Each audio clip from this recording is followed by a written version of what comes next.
How's it going, guys? Eye-Brawl here, hope you're doing great today. Today we're going to be checking out a new theory from the game Theorists. This one is, this 10-year-old detail solves Fnaf.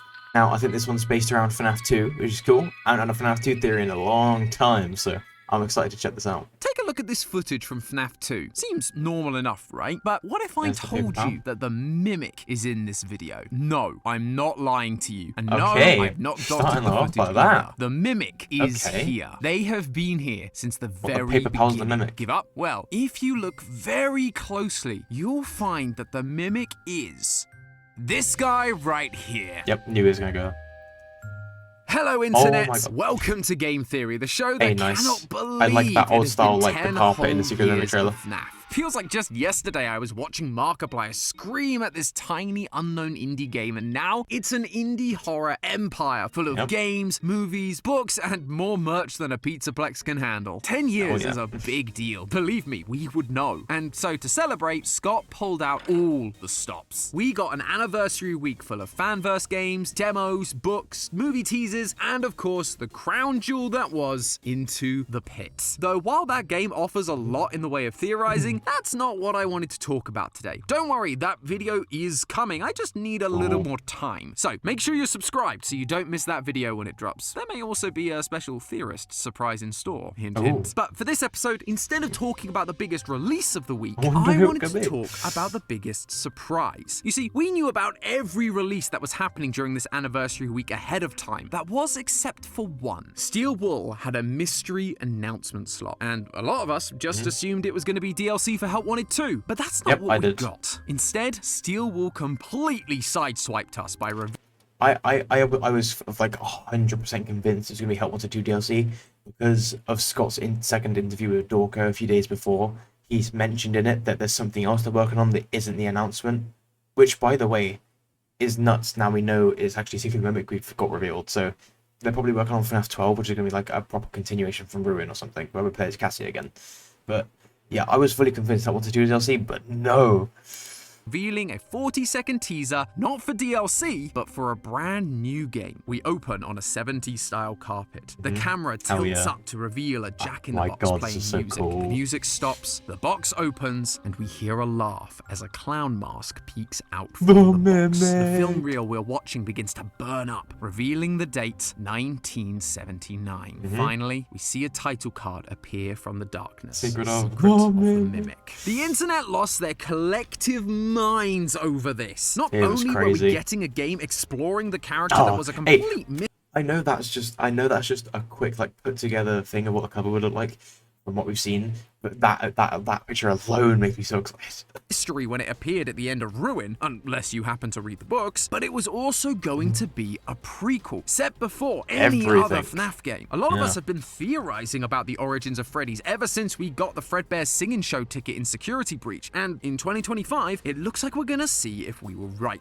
But you know what? I'm not willing to wait that long. Call me impatient, but when you take a closer look, this 40-second teaser has actually told us a lot more than you'd initially think. This teaser confirms that we were right that the Mimic is from the earliest days in Fazbear Entertainment's history, but it also suggests that the Mimic's first appearance wasn't in Ruin, nor was it Security Breach, nor was it Help Wanted. No, we are being shown that the Mimic has actually been hiding in plain sight since the very beginning. The pieces were in place for us to figure it out. We just weren't able to follow the breadcrumb, or should I say paper, trail to realize sooner. So wind up that music box, friends, because when it opens, we'll be diving in head first to see what secrets the Mimic has been hiding. And in doing so, I believe we may finally be able to resolve one of the biggest conflicts currently facing the FNAF timeline. A wound first inflicted on me. Oh yeah, today's gonna be a big one. So let's get into it. The first thing we gotta talk about is the design of Funky Tom over here. Jokey fan name aside, given the title of this game, it feels pretty unlikely that this is supposed to be anything other than the Mimic. But he's not the disheveled Endo we saw in Ruin. Now he's wearing a white mask with exaggerated eyelashes, rounded cheeks, and a bright red nose. I mean, it's more like a clown from what we've seen, not just the childhood trauma rushing back. It also pops out of a Jack-in-the-Box, so clearly Steel Wool are going for a clown aesthetic with this newest version of the Mimic. Or is it the oldest version? This new old look does tie into our previous theories about the origins of Fazbear Entertainment. In that video, we discussed this poster from Help Wanted 2. a poster with a circus 1970. tent and the date 1970 on it. That, along with the mascot costumes in the ruined basement, glitch traps design, official artwork of traditional mascot costumes, and references throughout the books, all seem to be telling us that Fazbear Entertainment didn't start with the creation of Fredbear's Family Diner, but as a traveling circus. Instead of the animatronics or springlock suits that we know and love today, this circus used more traditional, rudimentary mascot costumes. They were still the same characters, Freddy, Bonnie, and Chica, but played by human performers. Though there was one exception. We ended that theory suggesting that the Mimic was also part of that same Fazbear circus. It shares design similarities with Sun and Moon, a jester who...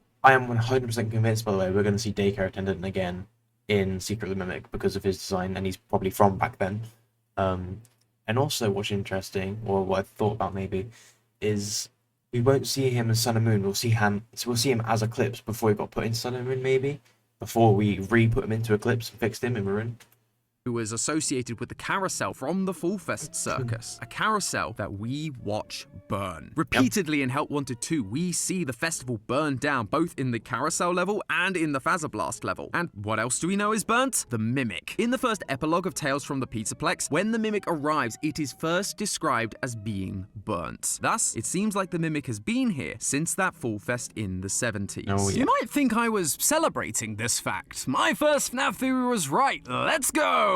But then, the worry began to sink in. It always feels a bit wrong when a prequel introduces a new character. Plus, this franchise never gets rid of characters. We've had 28 versions of Freddy, 19 versions of Bonnie, and we even got 11 versions of Balloon Boy. Who 11 versions of asked for Cancer. that? So then, why try to awkwardly insert the Mimic into the previous lore? I mean, retcon much? Except, what if I told you we have seen this clown before? Somewhere you never suspect. FNAF 2. I mean, that am, of Paper course, Pal... talking about the characters No, I see where he's going with this now. I've always thought that Paper Pal was out of place because one of them looked like Freddy. The other one, Shadow Bonnie, right? But the other one, now, I always thought it was Balloon Boy at first, but when you look at it more, it really doesn't look that much like Balloon Boy at all when you think about it. Like, it just doesn't. I've been teasing since the start of the episode. The Paper Pals. Yeah. No. Like, he doesn't have the same amount of buttons, Really? right? And he has like the red and blue. You think they'd be striped, right? But they're not. Like, why would he have red arms? That's my question. And also, he's a clown, and he doesn't have a propeller hat as well, which is the main thing. Because Freddy has a top hat, Shadow Bonnie has his ears. If this was Balloon Boy, he would have a hat. He would have a propeller hat, but he doesn't. I've always found that weird. So this is actually pretty cool. Are the key to everything. If you don't know who I'm talking about, the Paper Pals are these simple And he was the one we've seen in FNAF 3 as well. characters made from paper plates that have been hanging out on the walls of pizzerias ever since their introduction. To this day, we've never really given them much thought. They never seem to be that important, but their continued existence in the franchise has always struck me as unusual. Yeah. In fact, the only reason I was reminded of them is because I was watching Dorko's playthrough of Into the Pit, and wouldn't you know it, they are once again just hanging out. For them to keep showing up, especially in these modern titles, they have to be important. And I think the weird clown mimic is the piece that ties them all together. Originally, there were 3 of these guys. A Freddy pal, a Bonnie pal, and this thing. According to the game files, he's just called Paper Buddy. And of the 3, he's definitely the weird one. In FNAF 2, he could just disappear from the wall and suddenly appear in your office. He didn't do anything, he was just there now. Even his design feels out of place. The other 2 are clearly characters we know, Freddy and Bonnie, duh. But this guy doesn't have any recognizable features. He's got red arms, blue legs, a big smile, and a big nose. It's just so weird. In a series full of animal characters, why have this generic humanoid-looking thing? Naturally, the only logical explanation we had at the time was that this had to be Balloon Boy. He was one of the few humanoid characters we knew about by FNAF 2, and he wears a red and blue outfit. outfit. But now that I'm looking back, I'm not so sure anymore. For Bonnie and Freddy, we aren't just relying on the colors to show us who they are. They have extra design details that connect them to their iconic characters. Bow ties, hats, ears, that sort of thing. If this paper buddy was supposed to be Balloon Boy, why not give him some of his iconic attire? Like the propeller hat, or the sign, or, a balloon, the thing he is literally known for. What this therefore implies to me is that Paper Buddy is actually supposed to be someone else. Someone with a much simpler design. And the answer of who becomes extremely obvious when you take a look at their appearance in FNAF World. That's right, not only were these guys considered— Yes, and in FNAF World he has a red nose like the Mimic clown costume does in the Secret of the Mimic trailer.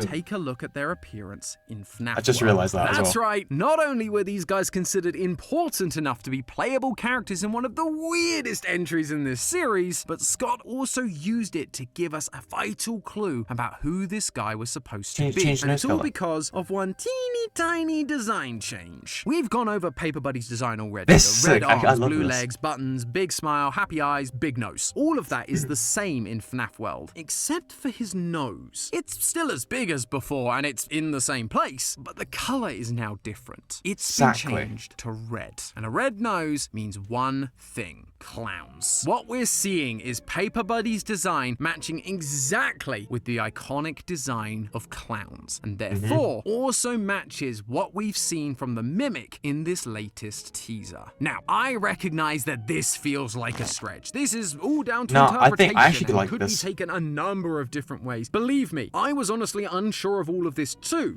This makes an unbelievable amount of sense. The final clue that absolutely sealed the deal for me, that Paper Buddy is the Mimic. Take a look at the attacks the Paper Pals have in FNAF World. The first two are Prize Ball 2 and Mystery Box 2, both generic attacks that would make sense for any character in any pizzeria. But the third and final attack is called something very specific: Mimic Ball, a move that mimics the last attack used. I could not believe it when I saw this. Of all of the games, it was FNAF World showing us that the Paper Pals were specifically able to mimic others. The third Paper Pal from FNAF 2, Paper Buddy, is a paper version of the new clown mimic that we saw in the teaser. In my previous theory, I mentioned how FNAF 2 isn't a revamp of the old franchise, but a callback to the circus origins of the franchise. The red-cheeked toy animatronics were calling back to the original costumes worn at the circus. You have the carousel calling back to the carousel from Fall Fest that we got to see in Help Wanted 2. And now we have Paper Buddy calling back to the clown mimic that was present at that same circus. It all just fits together so neatly. It could also explain the clown mask in things like Sister Location, the one that would later go on to become Ennard. Why is that mask in such a position of prominence? Because it was the third member of that original circus trio. Someone who had been there since the beginning. Although, speaking of trio, while Paper Buddy being the Mimic and appearing in—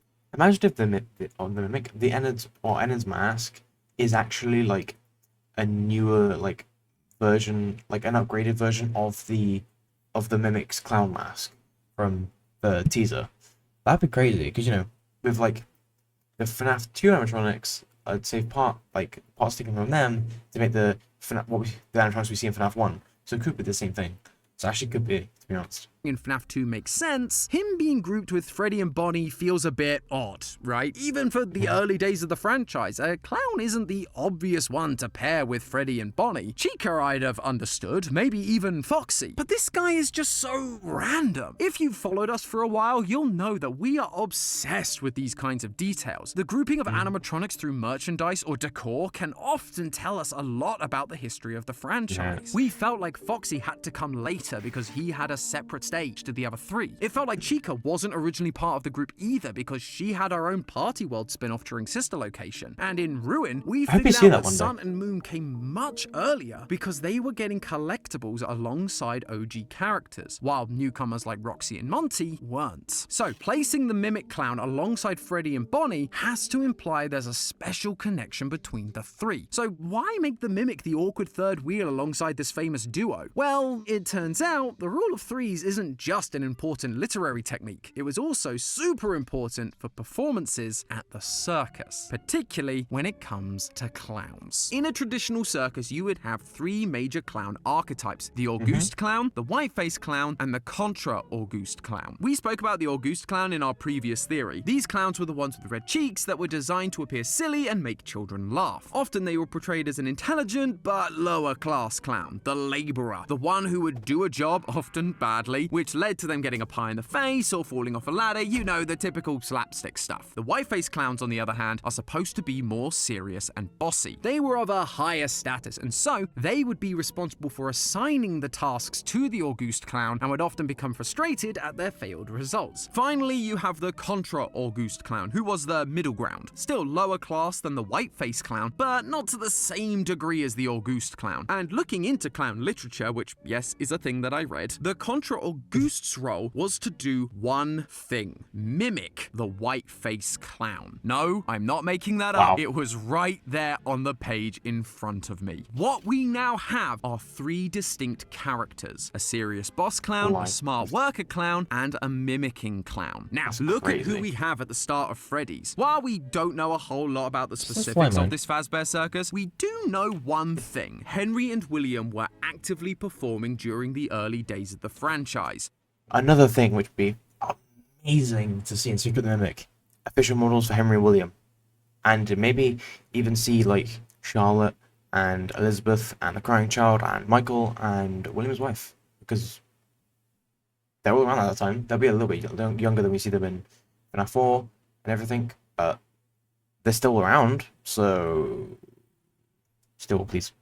One as a bear and one as a rabbit. Fredbear and Spring Bonnie. William was the businessman, the serious one, the guy who was trying to make Fazbear a success, the white-faced clown. Then there's Henry, the intelligent laborer who was building the animatronics, the Auguste clown. And now we have a third, Paper Buddy, the Mimic, a clown animatronic that has been there since the early days of the franchise, now mimicking the past actions of the white-faced clown, William Afton, making them the contra-Auguste in this trio. Three clowns, three performers, three paper pals that have been there since the start. But sadly, choosing Afton to be the one to mimic wasn't the best decision. When this trailer was announced, Brian Freyamuth, the design director at Steel Wool, tweeted about it saying, "The evil that men do lives after them. The good is oft interred with their bones." This is a quote from Shakespeare's Julius Caesar. My immediate reaction was, oh yeah, this is about Afton being dead, and now here's evil lives on in the mimic, who is now continuing to hurt and kill people beyond his death, like we've been predicting this whole time. But as I've thought it over, I think it might be something more than that. I actually think that this line is telling us the main plot point that we will see in Secret of the Mimic. A plot point that will finally answer the question that has haunted me ever since the release of Help Wanted 2. What did Henry mean by a wound first inflicted on me? This line comes from the insanity ending of Fnaf 6. Henry talks about how Afton used the souls of the children he'd killed to create Remnant, and then continued to torture them to create the fun times. But the most important part of that monologue is when he turns inwards and begins reflecting on his own part in all of this. He ends up saying he needs to heal this wound, a wound first inflicted on me, one that I let bleed out. For the longest time, we believed this was referencing Afton killing his daughter, Charlie. She was Afton's first victim, which led on to the killing of all the missing children. That was the wound that was inflicted on Henry, the death of his own daughter, that then bled out to the death of so many others. But then Help Wanted 2 came out, and it flipped that entire idea on its head. In that game, we had to light 6 gravestones in a specific order to receive the secret Bonnie mask. Each grave had a different puppet next to it, each referencing one of the 6 main animatronics: Freddy, Bonnie, Chica, Foxy, Golden Freddy, and the puppet, the 5 missing children, and Charlie. However, Charlie isn't the first grave you light. She's actually the last one, heavily implying that Charlie was the last to be killed. Honestly, I don't hate it from a lore standpoint. There's a decent amount of evidence that can line up with it, but by suggesting that, it threw into question that line of a wound first inflicted on me being about Charlie's death. Instead, there had to be an earlier incident that wounded Henry that would metaphorically bleed out, leading to the missing children's incident and the death of Charlie. So, what do I think think this event is? Well, it all comes back to that Shakespeare quote. The line that Brian tweeted is delivered by the character Mark Antony at Caesar's funeral. Caesar was murdered by the character Brutus. However, Antony isn't able to directly accuse him publicly, so instead, he tactfully talks around the issue, calling Brutus an honorable man. This dynamic between Antony and Brutus, I suspect, is meant to be a reflection of Henry and Afton. Brutus was able to get close to Caesar because Caesar loved him, which is similar to the tactic used by Afton throughout this series. Put on the Spring Bonnie costume, a character that the children loved, and use it to lure them into a back room and kill them. For this quote to be used to promote the prequel game from 1979, it's telling us that Afton was abusing the love of this character way before the missing children's incident. And this early murder at the hands of Afton is what I believe we will be seeing in Secret of the Mimic. Maybe it will even be revealed as Afton's first. It's unclear if the person Afton kills will be a major character like Caesar is in the play, or whether it's just another kid, with the importance more being how early it is in the timeline. We only have a 40-second trailer after all. Much more is going to be revealed as time goes on. But what is important is if William is Brutus, Henry must be Antony, and that means he knew William committed the murder. That murder is going to be the wound inflicted on Henry, on the Fazbear business, on their friendship. That murder could have destroyed everything they'd built. But as we know, it didn't, and Afton would go on to kill again. Because just like Antony, Henry isn't going to accuse him directly. Maybe he was concerned for his business's survival. Maybe he was concerned about providing for his new daughter Charlie. Maybe he just wanted to believe his friend could change. But whatever his reasoning, despite the wound Afton caused him, he never came out and admitted what he knew. He just allowed it to keep going, allowed Afton to keep killing. English philosopher John Stuart Mill once said, "A person may cause evil to others, not only by his actions, but by his inaction. And in either case, he is justly accountable to them for the injury." That is why he feels so guilty in the insanity speech, because he knows that his inaction in that moment from the circus led to the creation of not one, not two, but 3 monsters. William, the yellow rabbit that would go on to kill so many children, the clown that was designed to mimic Afton, now carrying on his horrible legacy, and himself, the man who stood by and let the first murder happen, leading to the deaths of so many others, including his own daughter. I guess at the end of the day, they really were the perfect trio. But hey, I think we can all agree that we've got a lot to look forward to with Fnaf. So many new games were demoed or teased during the anniversary, plus we still got a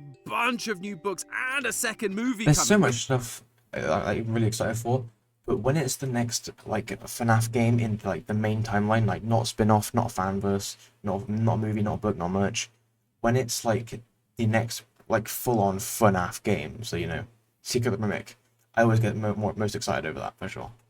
Which means it's gonna cost a pretty penny to keep up with this stuff. I can't put into words how excited I am for Secret of the Mimic. Like when it's the next major FNAF game, like it's not a fanverse, it's not a spin-off, it's not a book or a film, I get the most excited just because it's the main timeline, you know, it's the original timeline of the main games, you know, the game that started all.